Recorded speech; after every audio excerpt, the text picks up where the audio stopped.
Hola, hola a los que se están conectando. Hoy estamos de fiesta porque es el Día Internacional de las Abejas y desde Pasiflora lo queremos conmemorar. Vamos a hablar de unas especies de abejas que digamos que no, la gente no tiene muy en cuenta cuando piensa en abejas porque siempre pensamos en la abejita que da miel, en la abejita esta que pica, la abejita maya, pero no, hay muchas especies de abejas y hoy tenemos un invitado súper especial que nos va a hablar sobre abejas solitarias y refugios para abejas. Él es Carlos Londoño, él es entomólogo de la Universidad Nacional. Recuerden que entomólogo es el que estudia los insectos. Eh, así que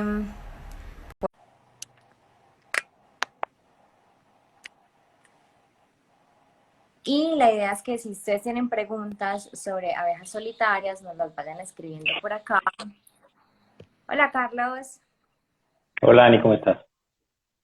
bienvenido de nuevo a otro en vivo con Pasiflor Alimentos. Gracias a ti por la invitación. Esperamos que se nos conecte mucha gente y que muchos aprendan cositas, que tengan muchas preguntas para hacernos y que podamos resolver todas las inquietudes. Claro que sí, igual va a quedar grabado, lo voy a también a poner en YouTube porque hay personas que me dijeron que no tenían Instagram. Eh, y esperamos que preguntes mucho, si no, yo también tengo muchas preguntas que creo que pueden satisfacer la curiosidad de muchas personas acá. Entonces, bueno, los vuelvo a presentar a Carlos, yo lo invito siempre porque él es estudiante, no sé si ya te graduaste. No, no estoy con la tesis. Ya casi. Soy estudiante de ciencias en la Universidad Nacional con énfasis en entomología y estudias más que todo las abejas, ¿cierto? Sí, Así que es un experto pues en el tema. Además trabaja en el Museo Entomológico de la Universidad Nacional. Es fotógrafo de insectos. Entonces, bueno, recuerden que si tienen preguntas, el tema de hoy es abejas solitarias y refugios para abejas. Bueno, Carlos, no sé.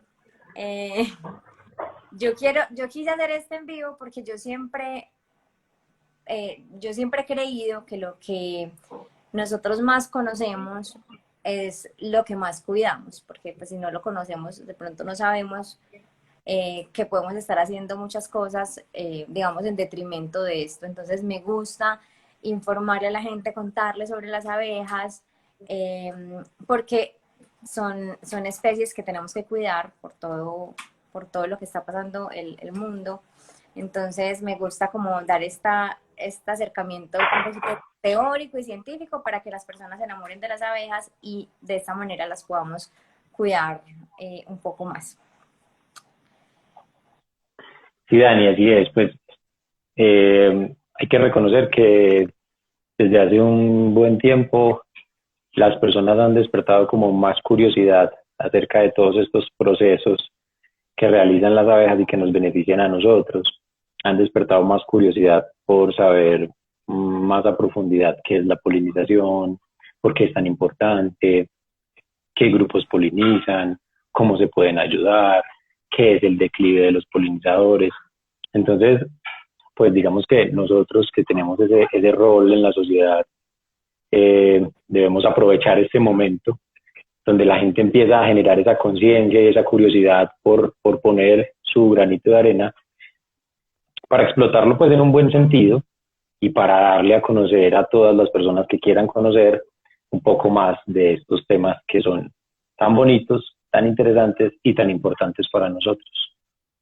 Listo, entonces una cuña antes de empezar, las personas que están acá, abajo hay como un avioncito de papel por si lo quieren compartir con conocidos que les pueda interesar.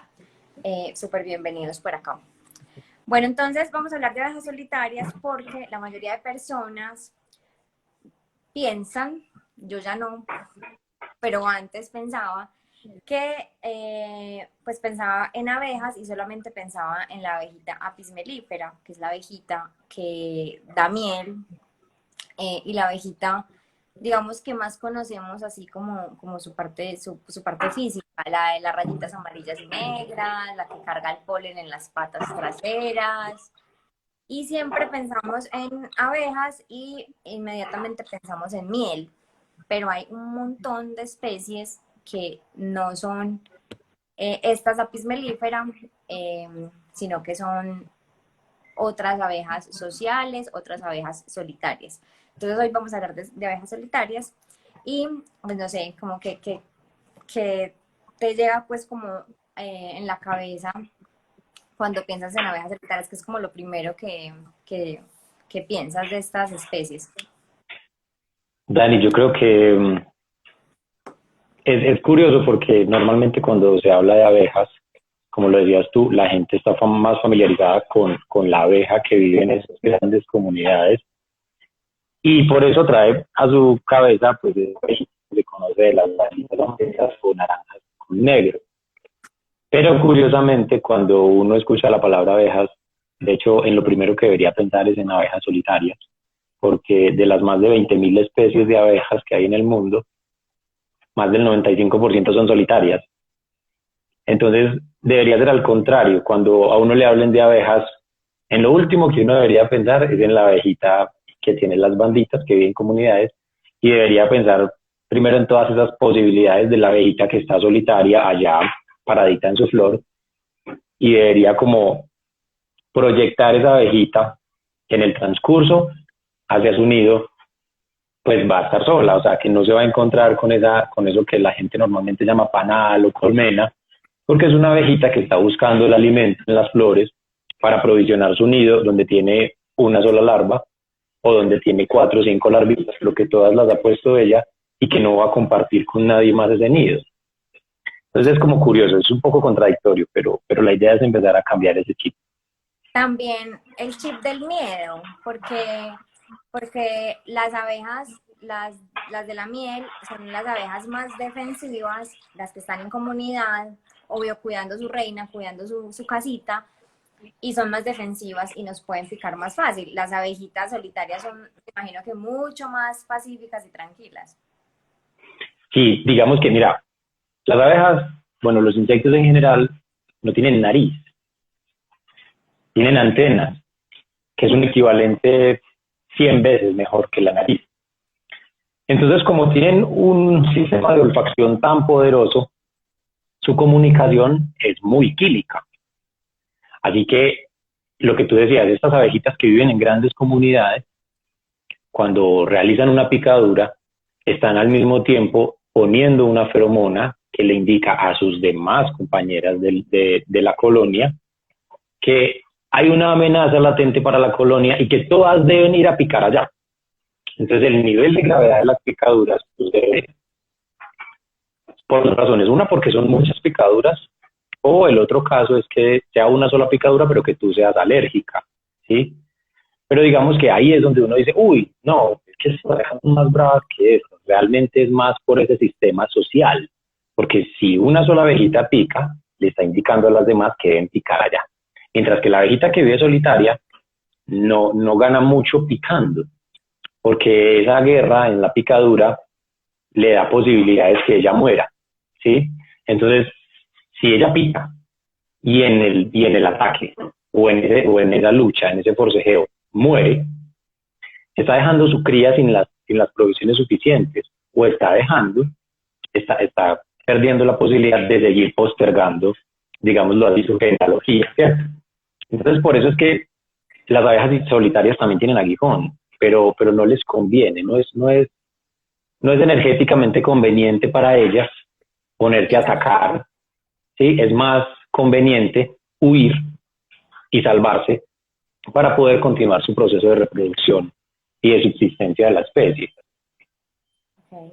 Listo, entonces hasta ahora, abejas, digámosle abejitas de la miel, viven en comunidades más o menos de 80.000 a 100.000 individuos y las abejitas solitarias viven ellas solitas con sus crías, que pueden ser cuántas. Eso depende mucho, Dani. Mira, las abejas solitarias tienen otros sistemas de organización. Entonces hay abejas que son realmente solitarias, en el sentido estricto de la palabra, Pero en el grupo de las abejas solitarias también hay unas abejas donde hay sistemas de organización comunal, ¿sí? Entonces pueden aparecer diferentes hembras eh, buscando un lugar para nidificar y lo que van a hacer es que se van a congregar. Entonces van a tener diferentes nidos, cada una en su propio nido, pero los van a hacer cerca para sentirse un poco más resguardadas. Entonces uno las llama solitarias, pero también tienen sistemas de agregación. Ahora no todas, como te decía. También hay unas que son estrictamente solitarias, otras que son comunales. Y en ese grupo de abejas solitarias, también incluso hay unas que se llaman eusociales primitivas, es decir, en ese proceso de agregación, algunas desarrollan más potencial reproductivo que las demás y termina siendo las veces de una reina, pero no es una reina en el sentido estricto como en las abejas domésticas. En el sentido que por personas, digamos, aplaca las otras abejas que llegaron ahí a la Carlos, congregación, ¿sí? dame un segundo que no sé si tu internet está fallando, pero te estoy oyendo entrecortadito. No Ok. sé qué podamos hacer de pronto. Pero yo estaba, pues, o sea, te veía bien, te escuchaba bien, o sea, la cámara Sí, no se paraba. no, No es sé tu si, audio. Digamos y miramos, porque acá me están escribiendo por el chat. ¿qué es mi audio? Sí, Entonces, si quieres, hagamos algo, regálame 30 segundos, yo cambio los auriculares. dale, Sí, dale, mientras, si quieres, no sé, dale. pregunta a ver si alguien tiene preguntas o no me demoro. Listo. No, y voy a hacer un resumen para los que acabaron de entrar. Estamos hablando de abejas solitarias, porque siempre que pensamos en abejas, pensamos en la abeja de la miel, y en realidad el 95% de las especies de abejas que existen en el mundo son solitarias. Es decir, eh, no están agregadas, no, están, sí, no son gregarias como las abejas apis mellifera, sino que viven solitas y digamos que su función es buscar el alimento para alimentar unas crías y con esto seguir su descendencia. Entonces, Carlos nos está explicando que abejas solitarias pueden existir como ellas solitas, completamente solas, o un sistema en el que se juntan varias abejas solitarias y hacen como una mini comunidad, por decirlo así. ¿Es así? Es así, hay Como muchos una sistemas, comunidad mira, pequeñita. es, de hecho es incluso deducible, porque cuando hablamos de 20.000 especies, eso es lo que se espera, que si hay 20.000 especies, pues hayan muchísimas formas de agregación, así como muchísimas formas en el cuerpo, muchísimas formas y estrategias de polinizar, muchísimas formas de reproducirse y por ende pues uno espera que en esa cantidad de especies pues también haya una buena diversidad de formas de asociarse. Entonces, si estas desarrollaron la estrategia comunal, probablemente estas sean solamente solitarias y estas entonces vayan a desarrollar un sistema más bien gregario, pero independiente. O sea, digamos que con esa vasta diversidad uno espera que realmente hayan este tipo de diversidades en la cuestión de nidificación. Listo. Estas abejas, por lo que he leído, son mucho más eficientes, hablando de polinización, que las abejas de la miel. ¿Estás de acuerdo? O, Digamos que hay grados de especificidad, ¿sí? Entonces, las abejas de la miel, por ejemplo, Apis mellifera es muy madrugadora. Literal, es una abeja que se levanta muy temprano cuando estamos en época, pues, de lo que la gente llama veranito, ¿cierto?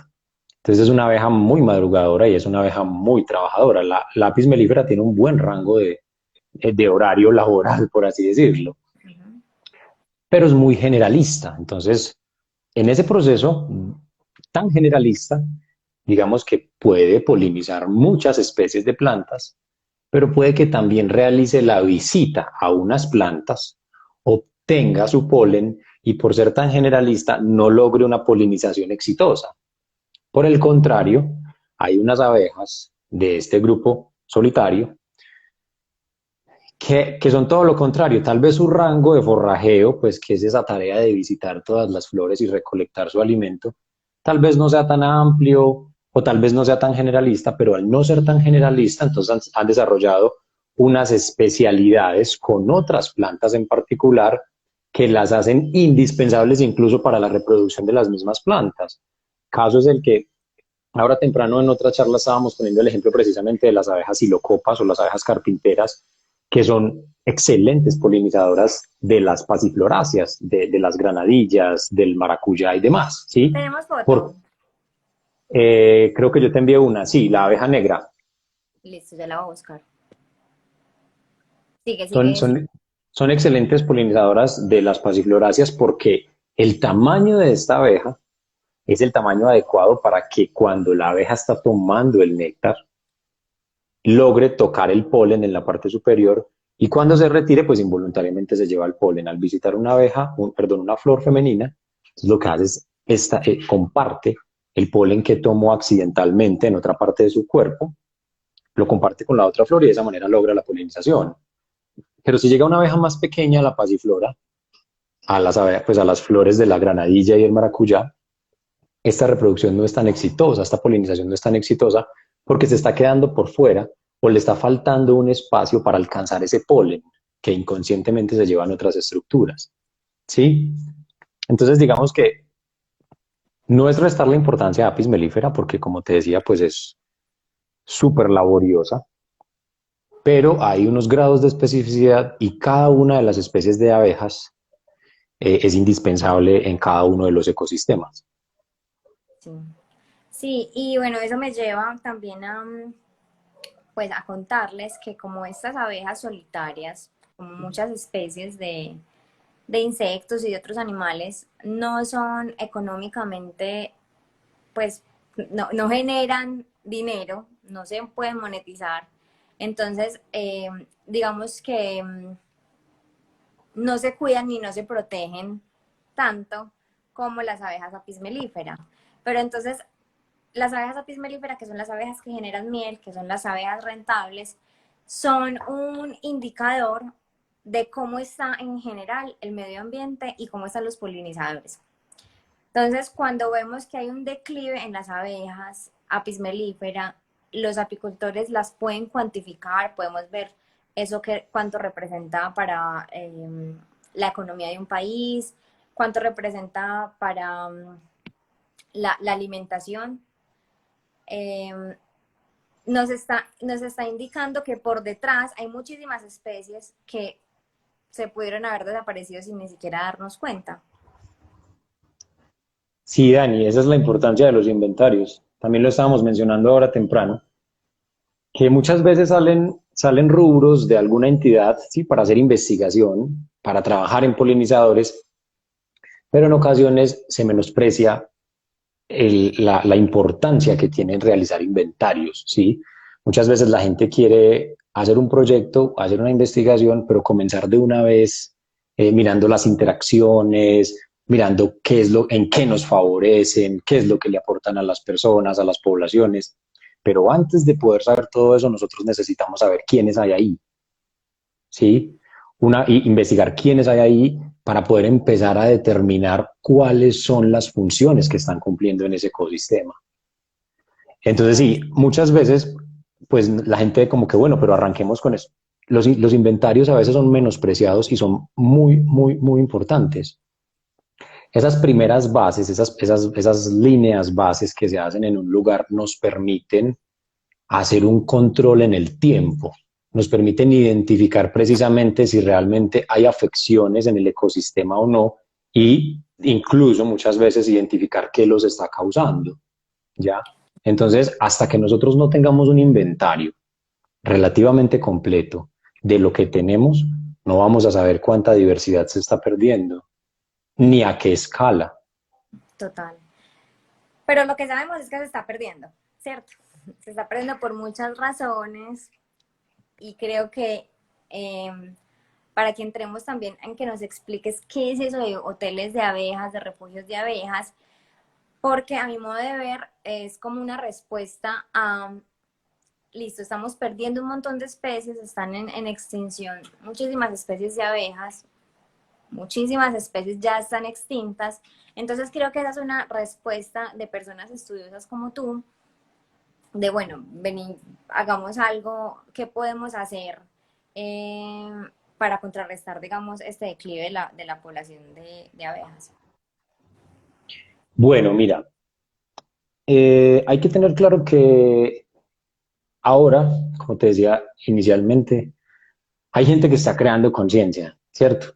Hay gente que se está interesando más, que quiere aportar su granito de arena, que quiere hacer lo que esté a su alcance para ayudar con la conservación. Pero también hay que tener claro que implementar un hotel o refugio para abejas no garantiza la conservación de las especies. Es un granito de arena en la enorme lista de tareas que tenemos que hacer para propender la conservación. Los refugios para abejas son una estrategia muy útil de educación ambiental y ponen un granito de arena en la tarea de conservación, pero no es lo único. Es decir, yo no puedo poner mi refugio para abejas y cruzarme de brazos Ya. porque ya estoy conservando, ¿sí? Bueno, pero expliquémosle a la gente qué es eso de refugio u hotel de abejas, que en este momento no sé por qué el Instagram no me está dejando poner fotos, pero luego se las comparto. Entonces, qué es un hotel para abejas? Bueno, primero tenemos una tarea, ¿cierto? Lo ideal es que hotel para abejas suena muy bonito, pero yo creo que es más acertado que empecemos entre todos a llamarlo un refugio, ¿sí? Porque hotel para abejas es algo muy chévere, pues suena muy Muy bonito, lujoso. suena muy vendible, exacto, pero suena al mismo tiempo muy folclórico, porque si te detienes a pensar un momento, pues tú a un hotel vas a descansar y te vas al otro día o a los 2 días. Pero realmente la instalación de estas estructuras en los jardines va más allá de brindarle una noche de descanso a las abejas. Les está propiciando un lugar óptimo para su reproducción, para su para completar su ciclo reproductivo, ¿sí? Porque ahí van a poner sus crías, ahí las van a alimentar y esas crías ahí van a llevar a cabo todo ese proceso de metamorfosis hasta que sale nuevamente una abeja adulta. Entonces, más que un hotel que se ve bonito en el jardín, porque si se ven muy bonitos en los jardines, realmente es un refugio importante para las abejas. Entonces, ¿qué son estas estructuras? Estas estructuras tienen perforaciones de entre los Espera, 15 y 20, te voy a ¿sí? parar, te voy a parar ahí un segundito porque creo que nos estamos saltando una parte. Es decir, creo que tenemos que explicar como la ecología de dónde naturalmente hacen ¿cómo se dice? Sus hospedajes, o sea, Nidifican. dónde viven Ujú. en la naturaleza, que pueden vivir, bueno, tú nos vas a explicar, pero en palos, en tierra, en diferentes estructuras. Eh, ¿Qué pasa? Porque se están perdiendo estos lugares para que ellas vivan, ellas habiten. Entonces, la solución un poco son los refugios para abejas. Entonces, volvamos como atrás, como a su ecología, y después les contamos sobre el hotel para abejas. El Listo. refugio, refugio. Listo. Como estábamos hablando ahora, que se esperaba que hablar de 20.000 especies de abejas, pues implique mucha diversidad, ¿cierto? Y toda esta diversidad de agregaciones implica también una diversidad de lugares para refugiarse y continuar con su ciclo biológico. Entonces, ¿dónde nidifican? Hay abejas, hay muchas especies de abejas que nidifican en el suelo. Construyen, ellas mismas hacen las perforaciones verticales en el suelo, en la tierra, y ahí nidifican. No las estamos viendo, pero nidifican en la parte subterránea, ¿sí? Hay profundidades variables, hay profundidades de 20 centímetros, hay profundidades de 60, 70 centímetros al interior del suelo. Hay abejas que nidifican en los troncos en descomposición, cuando la madera está seca y el árbol muere, que es fácil de perforar para las abejas. Las abejas carpinteras tienen el nombre de carpinteras precisamente porque taladran con sus mandíbulas estos troncos en descomposición. Hay abejas que buscan estructuras más blandas, como estos tallos de algunas plántulas que son huecos. Entonces ahí aprovechan son más pequeñas, sus mandíbulas son menos fuertes que las de una abeja muy grande, entonces aprovechan estos huecos que ya están hechos para nidificar. Hay otras abejas que incluso se llaman abejas cortadoras de hojas porque cortan hojas y forman como un tabaquito. Entonces, en muchas ocasiones este tabaquito va al interior de una oquedad que ya existe, pero en otras el tabaquito está expuesto a la intemperie y es con puras hojitas, finito, es un cilindro finito de puras hojitas en donde ellas van a poner su huevo que emergerá en una larva y que se alimentará de todas las provisiones que le dejó la madre. Entonces, cada lugar en el ecosistema, cuando no ha sido perturbado, es un lugar óptimo como refugio para las abejas, ¿sí? La iniciativa de los refugios para las abejas nace precisamente por esta gran invasión urbana que tenemos en los últimos años, porque si hay abejas que nidifican en el suelo, todo está, como dijo una vez una canción por allá, toda esta selva de cemento impide que las abejas que nidifican en el suelo encuentren un lugar óptimo para realizar sus perforaciones y establecer su nido, ¿sí? Todo este proceso de urbanización masivo que tenemos los humanos impide que las abejas encuentren troncos en descomposición para nidificar. Porque, ¿qué pasa?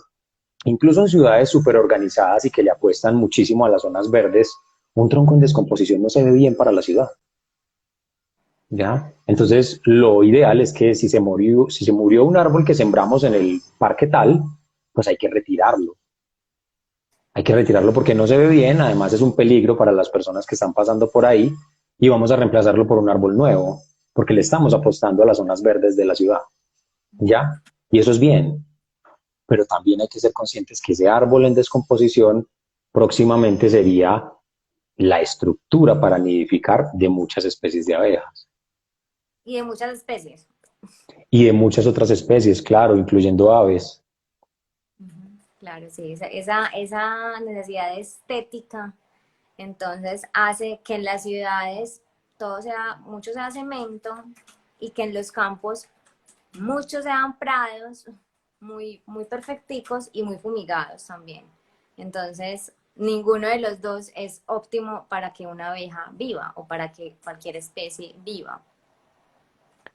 Sí, Dani, tienes razón. Entonces, en ese sentido, pues aparte de la implementación de un refugio para abejas, pues le estamos dando el refugio, sí, pero también debemos pensar qué le podemos poner de flores para que se alimente, qué zonas verdes podemos dejar, no todo hay que talarlo. De hecho, muchas personas cuando tienen sus pastos empiezan como a retirar las otras plantas que surgen en el pasto porque no quedan bien, porque como tú lo decías, ya no se ve el pasto perfectico. Y de hecho, esas mismas planticas que emergen entre el pasto son muy importantes y son muy visitadas por las abejas solitarias, ¿sí? Incluso especies de plantas pues que uno esperaría que ni idea, como el que conocemos normalmente como el maní forrajero. Este maní forrajero, que es una florecita amarilla muy, muy pequeña, llega a ser visitado incluso por Apis. Cuando Apis se cuelga de esa florecita tan pequeña, dobla la florecita. Pero y uno dice, uy, pero ¿qué podrá sacar esa abeja de ahí, de esa florecita? Y es visitado, entonces algún recurso tiene a su favor. El dientecito de león lo aman. El diente de león, por supuesto, claro que sí. La que es peludita, que es malecita, que es como peludita rojita, chiquita, también, no sé cómo se Sí, sé a llama, cuál te pero refieres. Sí, sino que es que esas uno la ve muy, muy cotidianamente, entonces por eso las menciono. Bueno, entonces ellas pueden vivir, estamos hablando de abejas solitarias para los que se están uniendo. Las abejas solitarias pueden vivir muchas en la tierra, muchas en troncos en descomposición y muchas en tallos de plantas vivas, dependiendo pues como de su naturaleza, ¿cierto? Entonces, digamos, por la invasión urbana y por la tala y el daño a los ecosistemas que le hemos hecho, muchas veces estas abejas no tienen dónde habitar, dónde hacer su refugio. Y para eso es que algunas personas están implementando los refugios para abejas. Sí, Dani. Ahora otra cosa, es muy fácil proveer un recurso, un refugio para abejas, pero también es muy delicado. Es un tema muy fácil, porque muchas personas dicen, no, pero es súper fácil, tú también puedes aportar, tú también puedes ayudar, pon esto, pon lo otro. Sí y no. Sí, porque realmente funciona. Pues llegan abejas al refugio que tú hagas. Y no porque si no sigues unas reglamentaciones, pues realmente no estás haciendo un bien, todo lo contrario, estás generando afecciones. Me explico. Hay personas que dicen, no, vamos a hacer el rehotel, una cosa gigante, porque quiero que muchas abejas, quiero que miles de abejas puedan refugiarse acá. Entonces hacen un hotel, incluso si buscan en YouTube hoteles para abejas, van a encontrar unas estructuras que tienen el tamaño de una pared. Entonces, ¿qué pasa? Eso se hace de buena fe, pero el hecho de que tú lo hagas de buena fe no quiere decir que no estés causando un impacto negativo, ¿sí? La cantidad de opciones que le estás dando a las abejas solitarias para nidificar es alta, pero también hay que reconocer que una gran agrupación de abejas solitarias implica una gran agrupación de depredadores. Ok. Entonces, si tú instalas una cosa gigantesca del tamaño de una pared, con cientos de habitáculos, pues que son estos huequitos en donde ellas van a nidificar, y tienes éxito, también van a tener éxito los depredadores, porque estás agrupando un montón de abejas de las que ellos se alimentan. ¿Sí ves? Entonces Ajá. hay que ser muy delicado con ese equilibrio porque literal estás metiendo la mano en un tema que no es el tuyo. O sea, entonces sí, hay que tratar de ayudar, pero hay que ser prudente. Otra cosa es el tipo de madera. Uno muchas veces encuentra, desgraciadamente no puedes proyectar imágenes, pero uno muchas veces encuentra un cilindro, un tronco de este diámetro aproximadamente, lleno de perforaciones y sí, llegan abejas. Pero muchas veces es pino, por ejemplo. Y resulta que las maderas como el pino son maderas fibrosas y cuando se perforan dejan eso, fibras al interior. Estas fibras, pues sí, la abeja lo encuentra y lo considera óptimo en su momento, pero estas fibras fracturan las alas de las abejas. En el entrar y salir se fracturan las alas con esas fibras que quedan y terminas causando como una doble muerte porque dejaste una cría ya sin provisiones suficientes y mataste, pues porque es que es matarla prematuramente a la abeja adulta, porque ya no puede volar con la abeja con el ala fracturada y ya no Ok. puede terminar de aprovisionar la cría que dejó. ¿Sí ves? Listo. Pero Otra cosa que hay que entonces, respetar, ¿sí? Carlos, pues para hacer acá la cuña, que pues que tú eres entomólogo, muy estudioso de las abejas y ahorita estás haciendo refugios para abejas, em, con, pues teniendo en cuenta todas esas cosas. Primero, pues una madera muy óptima para ellas. También el tamaño es importante por lo que acabas de decir. Y también con distintos diámetros de huequitos. Yo no puedo proyectar en este momento, pero ahorita se los pongo en las historias. Los refugios son básicamente un lugar con huequitos de diferente diámetro para que ellas entren y nidifiquen ahí.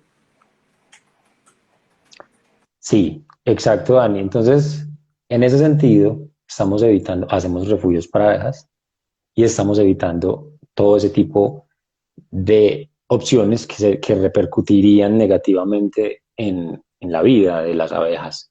Entonces, primero, no generamos altos volúmenes de habitáculos.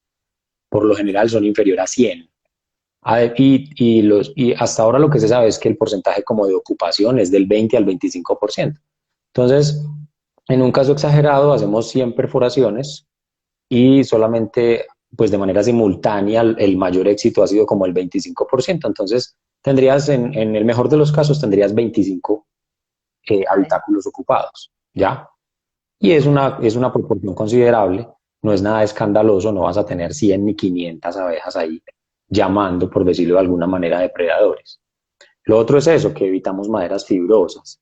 Lo otro muy importante es que no pueden ser cilíndricas, porque cuando estas maderas cilíndricas se secan, hay una fisura radial. Es decir, la madera cilíndrica se resquebraja pero como es cilíndrica, se resquebraja radialmente. Para explicarme un poco mejor, del centro hacia afuera. Cuando se resquebraja del centro hacia afuera, deja una abertura en los habitáculos que cambia el intercambio de humedad al interior del habitáculo.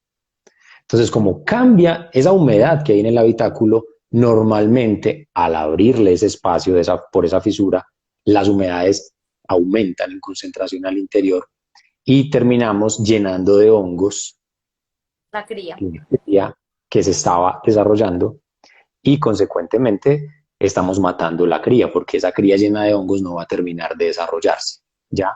Entonces nosotros Listo. reemplazamos los cilindros de madera por recuadros, por bloques cuadrados o rectangulares de madera.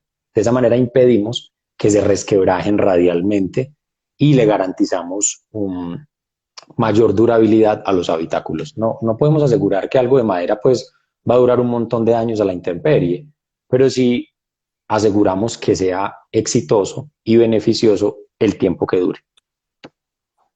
Listo, bueno, entonces estamos hablando de abejas solitarias. Carlos es entomólogo de la Universidad Nacional. Las abejas solitarias son el 95% de especies de las abejas. Por aquí me estaban preguntando que cómo se vuelven solitarias las abejas. No, es que hay unas especies que son solitarias y hay unas que son sociales.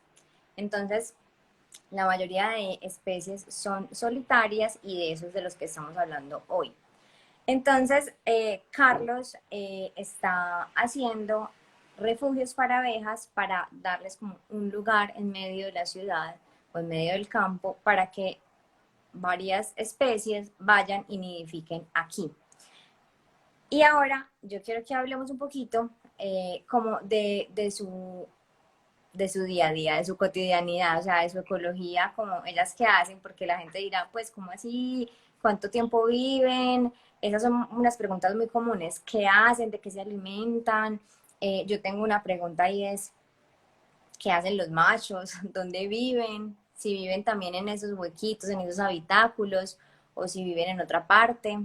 Eh, entonces, más o menos esto, para que les contemos a las personas y aprendan un poquito sobre abejas solitarias. Listo. Sí, las abejas solitarias no se hacen, nacen. Nacen. Sí, esta no es como las reinas que se hacen, no, nacen. Las abejas solitarias nacen porque, para poner un ejemplo muy coloquial y de pronto un poquito desviado, pero es un ejemplo que funciona, es como cuando vemos micos, ¿sí? Entonces el chimpancé es un mico, pues es una especie de mono, ¿ya? Un simio grande, pero es un primate, ¿cierto? El orangután es otro. El tití, los titís, hay muchas especies de tití. Ah, que el tití gris, que el tití león, que, bueno, que el tití no sé qué, bueno. Ay, que ese tiene la cabecita blanca, que este es amarillo. Entonces, así como hay muchas especies de monos, y no podríamos creer que un tití se va a volver un chimpancé. Cada uno es una especie diferente, ¿cierto? Son monos, pero cada uno pues es una especie diferente. Eso mismo pasa con las abejas. Una abeja solitaria no se vuelve solitaria y una abeja solitaria no se vuelve social. Son especies diferentes y cada una tiene sus opciones en esa variabilidad de comportamientos según la especie. Si la especie X es solitaria, solitaria será y todos sus descendientes van a ser solitarios. Si esta especie tiende a ser comunal y a agruparse con otras cuando van a nidificar, así será. Si la especie es eusocial, es decir, que tiene reinas, zánganos y obreras, así será siempre. Listo. Eh, ¿Qué hacen? Básicamente, es, esto suena un poquito como brusco, pero es la verdad. El único fin de la adultez de un insecto es reproducirse. De hecho, yo creo que de todo ser biológico es reproducirse, ¿sí? Postergar su descendencia. Entonces, una vez las abejas que tienen este desarrollo holometábolo, es decir, que pasan con una metamorfosis completa, es decir, que cuando son inmaduros o por decirlo de alguna manera pequeños, ¿sí? No se parecen nada al adulto. So, Eso es una huevito, metamorfosis completa. huevito, larvita, después pupita, la pupa, y ya después el adulto. Eso es la metamorfosis. Exactamente. Eso es una metamorfosis completa. La otra metamorfosis es incompleta, pues de manera muy general, y es por ejemplo los grillos. Los grillos chiquiticos tienen la misma forma del adulto, van a seguir creciendo y van a conservar esa misma forma. Y la diferencia entre el grillo pequeño y el adulto son muchas veces las alas y siempre las estructuras reproductoras, que cuando son pequeños no tienen las estructuras reproductivas.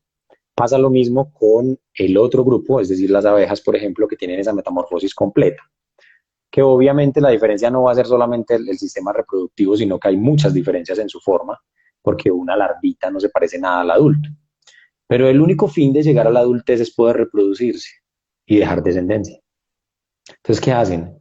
Cuando vemos una abeja, pues volando ya está adulta, no es una abeja que sea pequeña y que vaya a seguir creciendo.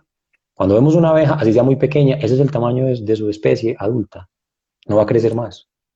¿Sí? Entonces, esas abejas en su día a día están en el proceso de reproducirse para poder dejar descendencia.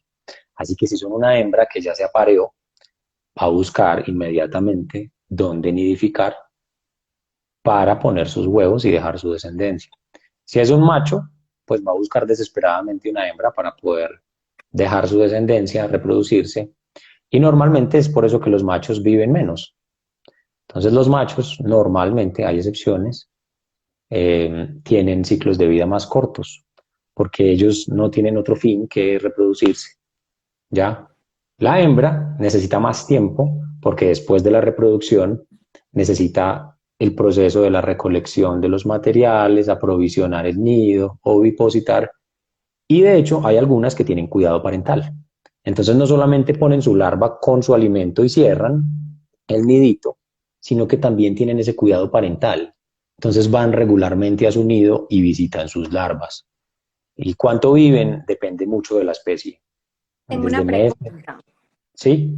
Son como las apis que el macho es como tiene como es el aguijón modificado y cuando copula se muere, pues deja parte como de su intestino y muere.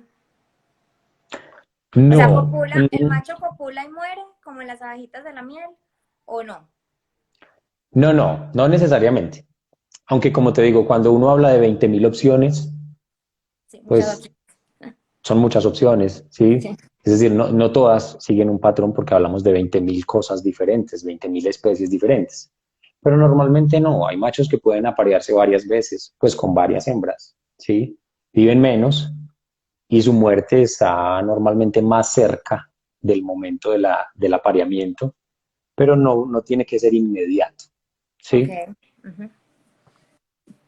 Ok, y los machos, bueno, y por supuesto en estos refugios y en estos nidos viven las hembras, porque son las que tienen que poner los huevos. Entonces, háganse de cuenta que esto es como un pitillito, y en este pitillito ellas van a poner huevos y después comida. ¿Es así, cierto? ¿O es al revés?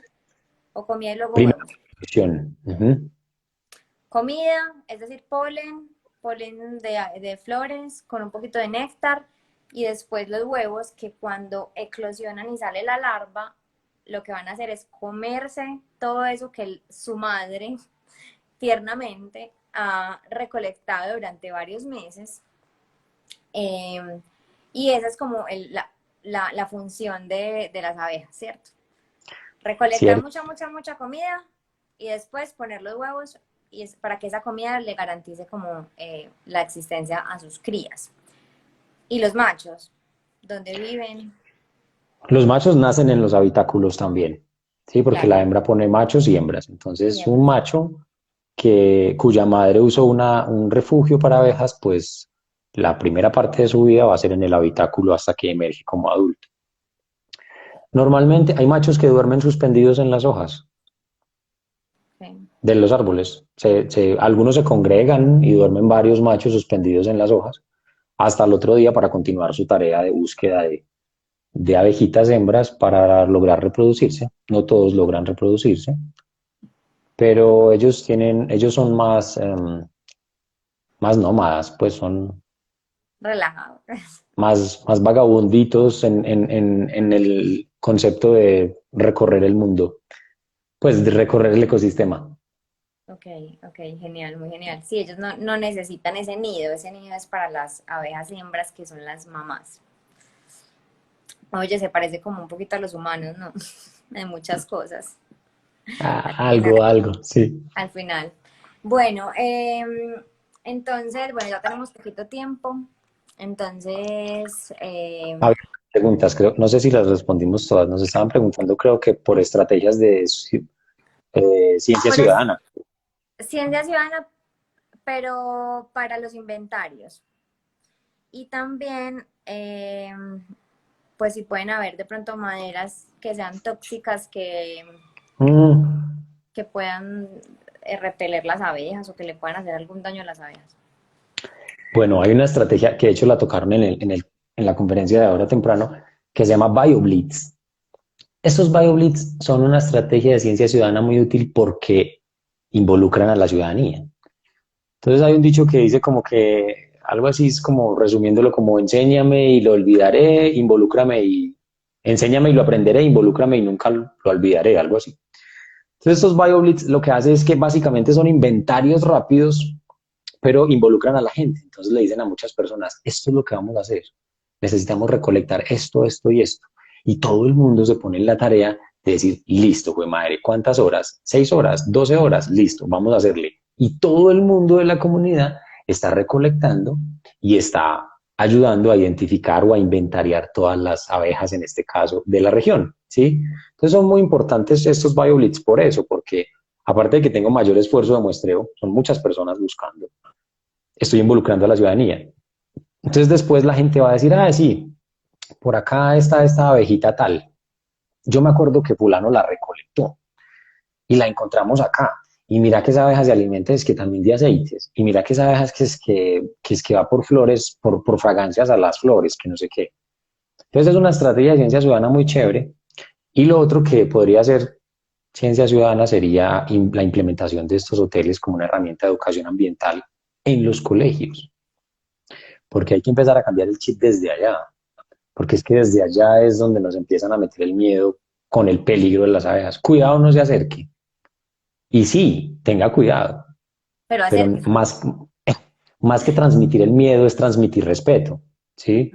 Es más como cuidado no se acerque por respeto, que cuidado no se acerque porque se jode, porque lo llenan de picaduras y demás. Entonces, ciencia ciudadana me parece que puede empezar en los colegios, en las universidades, en las comunidades, eh, explicando con fotos, llevando el hotel, mostrando cómo funciona, videos, y la gente va a terminar animada y va a decir, listo, ¿cuándo nos vamos a dar cuenta qué abejas hay acá? ¿Cómo las recogemos? Ay, Carlos, ven, es que ya se nos está acabando el tiempo, pero quiero que hablemos de eso. Bueno, Carlos vende hoteles de abejas, perdón, refugios para abejas. Hoteles es una palabra muy fancy, muy lujosa. Carlos vende refugios, pero yo quiero es contarles el servicio que tú ofreces como entomólogo, de ir a identificar, porque esto me parece lo más chévere, más allá de ver las abejitas en nuestro refugio. Carlos puede ir a, donde ustedes tengan el refugio hacer la identificación taxonómica, o sea, decirles, mira, esta abeja se llama tal, se alimenta de tal, y bueno, y contarles un poquito sobre esas abejas. Sí, digamos que en muchas ocasiones vamos a llegar pues como a una resolución taxonómica inferior, bueno, género tal vez, pero la idea es esa, la idea es que podamos demostrar que los refugios para abejas funcionan, que aportan un poco, que no son la solución, pero aportan un poco a la conservación de estas especies y al mismo tiempo que nos sirva como una herramienta para saber cómo es esa distribución, dónde están las abejas de las orquídeas, dónde están las de los aceites, dónde están o a qué alturas se encuentran las abejas carpinteras y que empecemos a apropiarnos nosotros mismos de nuestra biodiversidad. Es también una forma de hacer inventario. Es Claro que decir, sí. si 100 personas, no sé, en mi barrio, o 100 personas acá en Medellín tienen el hotel de abejas y tú puedes ir e identificar qué especies hay, es un inventario. Y en 2 años vemos que esa especie que estaba en esta ciudad ya no se ve, entonces lo podemos reportar como posiblemente el que está en peligro de extinción o que ya está extinta. Esta es una forma de hacer ciencia ciudadana. Exacto, aunque la idea es esperar lo contrario, ¿no? Que en 2 años Que hayan esta más. especie estaba solo para acá y ahora se encuentra mejor establecida. Pero sí, a eso le apostamos. Listo. Bueno, guarden el Instagram de Carlos. Si están interesados en los refugios. Desde Pasiflora también los vamos a empezar a vender. Pero todo el contacto es con Carlos. O sea, Carlos es el experto, el entomólogo, el que si ustedes quieren, pues, digamos, adquirir un servicio adicional, él va, les habla de las abejas y les cuenta muchas historias muy bonitas de estas pequeñas hadas que van a vivir en su jardín. Eh, Así que bueno, no, Carlos, despidámonos ya. Muchas gracias por aceptar la invitación. Espero tenerte por acá muchas más veces para que hablemos de insectos. No tiene que ser solo de abejas, en general. Saber de cosas es muy, muy chévere. Sí, Dani, no, muchas gracias por la invitación y sí, pues ya saben, tienen los contactos, los Instagram de nosotros. Si necesitan el teléfono también nos pueden contactar. Puedo ponerles mi WhatsApp, me pueden escribir si necesitan una consulta, porque más allá de, digamos, de obtener un fin lucrativo, también es enseñar un poco, sí, es ofrecer lo poco que sabemos para la comunidad, para que todos despertemos este interés, este respeto y este amor por los insectos. Entonces, eh, hay muchas cosas que son gratis y preguntar es una de ellas. Eh, Todas las respuestas van a ser gratis a menos que necesiten una asesoría de 2 horas, 3 horas, sí, una visita personalizada, pues eso ya lo podemos cuadrar. Pero todas las preguntas que necesiten, en lo que tengan dudas de insectos en general, estoy dispuesto pues como a respondérselas con el mayor de los gustos. Bueno, faltan 5 minutos para terminar y para terminar de conmemorar este día tan especial de las abejas, yo les voy a dar como unos tips para cuidar las abejas y Carlos también, si puedes, así como rapidito. Primero, aprendamos sobre las abejas, que es lo que estamos haciendo en este momento. Segundo, consumamos productos orgánicos, que nuestra alacena sean frutas y verduras orgánicas y locales. Ojo, las manzanas chilenas, muy rico y todo, pero queremos conservar la diversidad y queremos que haya más opciones de alimentos orgánicos que a su vez son un respiro para las abejas bueno, muchas especies de polinizadores.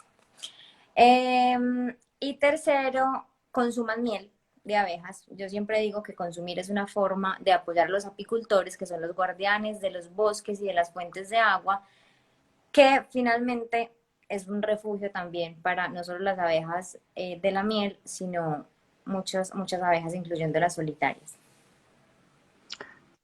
Yo creo que tengo uno muy general, Dani, y es que compren local, porque cuando compramos local, hablemos en el caso de lo que es la alacena, el mercado, cuando compramos local, le estamos ayudando al pequeño campesino, ¿sí? Al pequeño productor que no está, eh, que no está involucrando decenas de kilos de agrotóxicos, ¿sí? Que no necesita una fumigación industrial en su cultivo porque tiene un cultivo pequeño, ¿ya?